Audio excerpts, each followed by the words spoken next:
Welcome, market participants, to another Three Things in Credit. I'm Van Hesser, Chief Strategist at KBRA. Each week, we bring you three things impacting credit markets that we think you should know about. And we've talked plenty about the relative value of credit, and we're not alone. Howard Marks says, quote, "A significant reallocation of capital toward credit is warranted," unquote.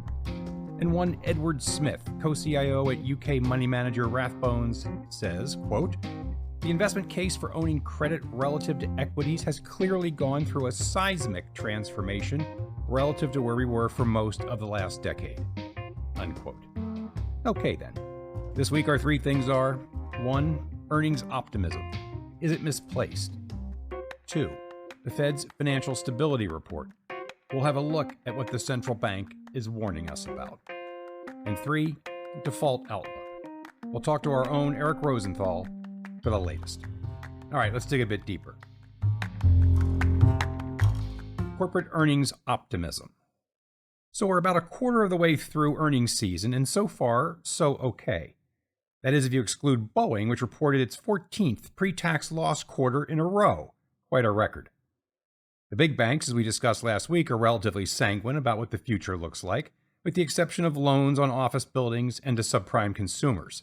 So far, year-over-year earnings growth for the third quarter has come in essentially flat, close to the full 500's expectations of down 1%. The beat rate of 78% thus far is about where it usually is. All right, so here's what's interesting to us. Cyclical troughs in economic growth happen after the Fed's last rate hike. Makes sense, right? The Fed tightens monetary policy in a hot economy, and that we have, with GDP coming in stronger than just about anyone expected.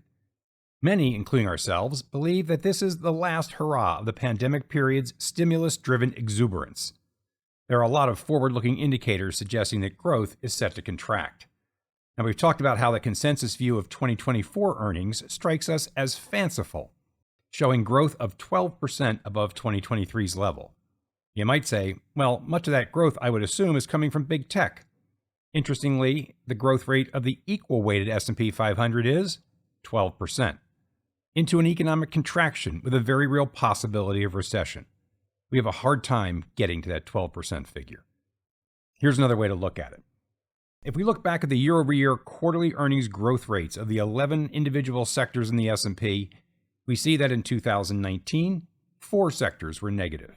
Not surprisingly, in COVID-impacted 2020, as many as 8 sectors over the course of the year showed negative earnings growth.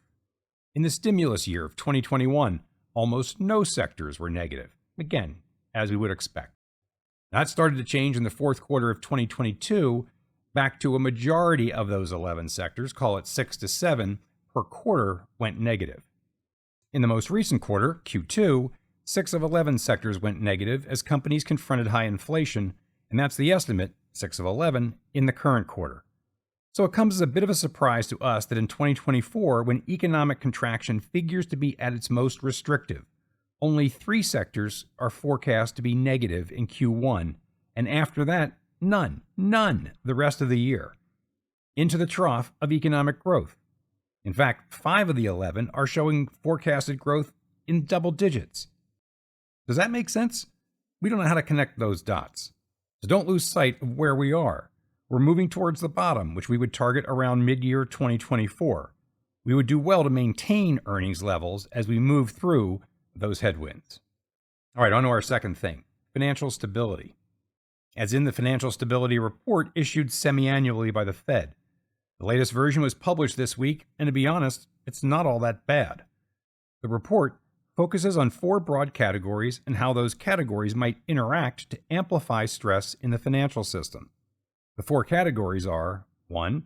Valuation pressures, an increased willingness of investors to take risk. 2. Excessive borrowing by businesses and consumers.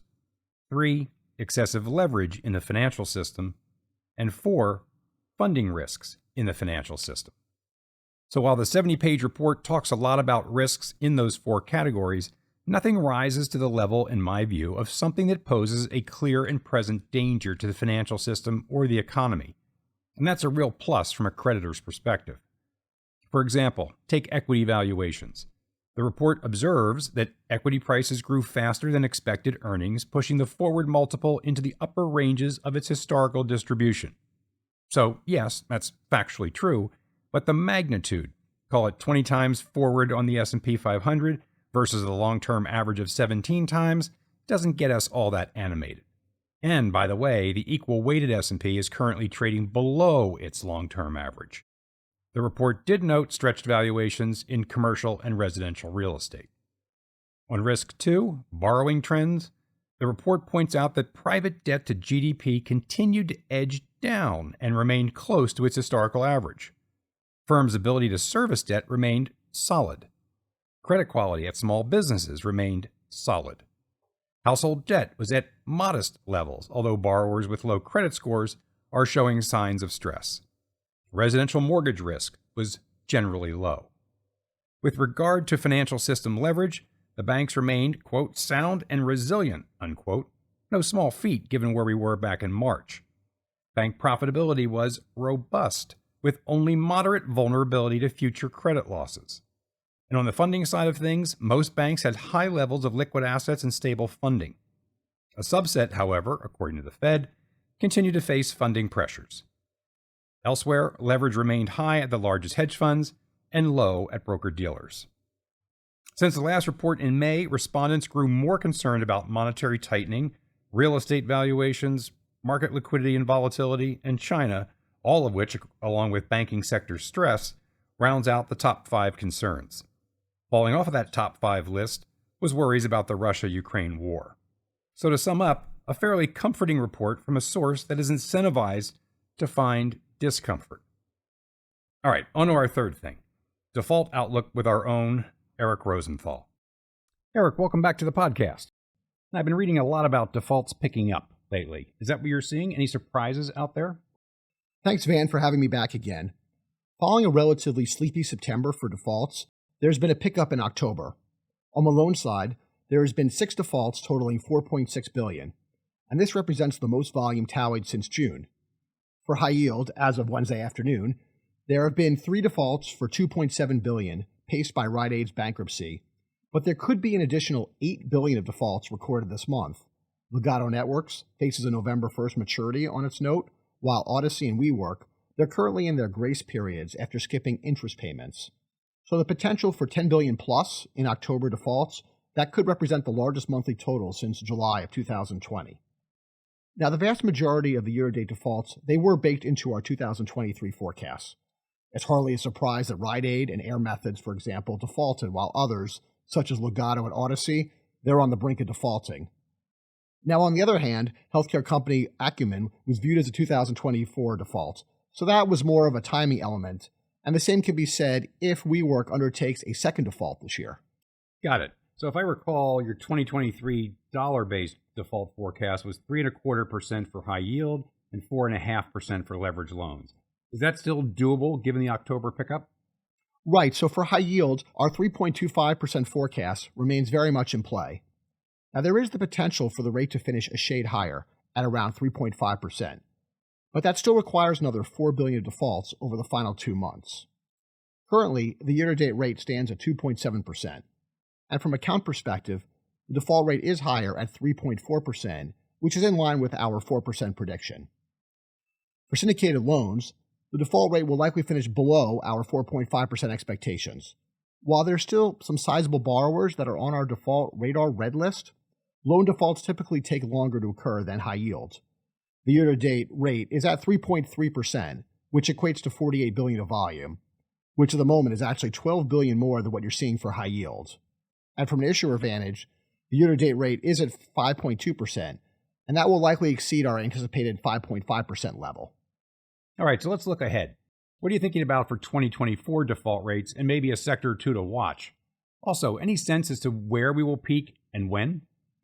So I want to see how the dust settles over the remainder of the year regarding the fates of anticipated 2023-2024 defaults. Nevertheless, we forecast similar rates in 2024 as for 2023. We are calling for a 4% rate for loans and 3.5% for high yield, and that's both dollar-based. Now, the number of deals should also be in line with our 2023 forecasts. Now, for sectors, healthcare will most likely again drive default activity. 5 of the 9 largest borrowers on our loan default radar red list come from healthcare. This sector accounts for 38% of the volume and 1/3 of the number of issuers on the red list. Furthermore, Bausch Health is easily the largest name on our high-yield red list. All that said, this sector can be tougher to predict due to its non-cyclical nature and the role of government as compared to, say, energy or even consumer. In terms of peak rates, that feels more like a 2025 event. Still, I'm hard-pressed to see levels hitting 5% on a dollar basis, even if the macro environment worsens. The reason is that both the syndicated and high-yield universes have become so large, roughly $1.3 trillion to $1.5 trillion, depending on which source you're using. But a 5% loan default rate equates to nearly $75 billion of volume, which would be close to the amount achieved during the GFC. You also don't have that same potential large defaulter now as maybe you found in 2009. Recall, for example, that Lyondell provided $16 billion to that syndicated loan total. So for high yield, a 5% rate, it's a little more likely considering there are some large issuers on our default radar red and orange lists. Nevertheless, there are significantly fewer high-yield borrowers on these lists, at 56, compared with 118 for syndicated loans. All right. So let's turn to the topic of direct lending, right? The year-to-date issuer rate stands at 1.6%. Why is that level lower than the 5.2% for syndicated loans and 3.4% for high yield? Right, so you have a few reasons, with the main one relating to the universe composition. So we have roughly 2,500 borrowers in the KBRA DLD direct lending universe. That is nearly double the size of BSL and nearly triple that for high yield. So basically, it requires a lot more direct lending defaults to move the needle. Now, while there have been 40 year-to-date defaults, that only translates to the 1.6 rate you noted. And the second reason is probably the small club of direct lenders are typically more willing to work with sponsors as they have substantial skin in the game as buy and hold underwriters. And if you want a third reason, I'd say trading, which is much more open for liquid credits to various type of investors that may have opposing agendas, especially when trouble arises. All right, so we've seen others calling for direct lending default rates surpassing syndicated loans in 2024. Does that make sense? See, I just don't see it. And this goes back to the universe composition and also the fact that liquid credit is simply more visible, especially when you're talking about restructurings, distressed debt exchanges. Now, there are double the number of borrowers on our direct lending red list compared with syndicated loans. And note, you can find the individual names in our monthly reports. But I expect resolution on many of the direct lending names when third and fourth quarter BDC results are released. Really, the better test for 2024 is the orange list. And at the moment, there are 54 direct lending names versus 76 on the syndicated loan side. All right, let's leave it there for now. I should mention you can find all of Eric's work on our KBRA DLD website. That's at dld.kbraanalytics.com. Once again, dld.kbraanalytics.com. So there you have it. 3 things in credit. 1, earnings optimism. It's time to temper your enthusiasm. 2, the Fed's financial stability report. All things considered, this is a fairly upbeat report. And 3, default outlook. We have a hard time getting to the more bearish estimates out there. As always, thanks for joining. Don't forget to check in on kbra.com for our ratings reports and our latest research. See you next week. Hello, listeners. Join me, Van Hesser, KBRA's chief strategist, for in-depth conversations with credit experts in my new monthly podcast, Leading Voices in Credit, where I'll interview market professionals on the latest trends in credit markets. That's Leading Voices in Credit with Van Hesser. Subscribe now.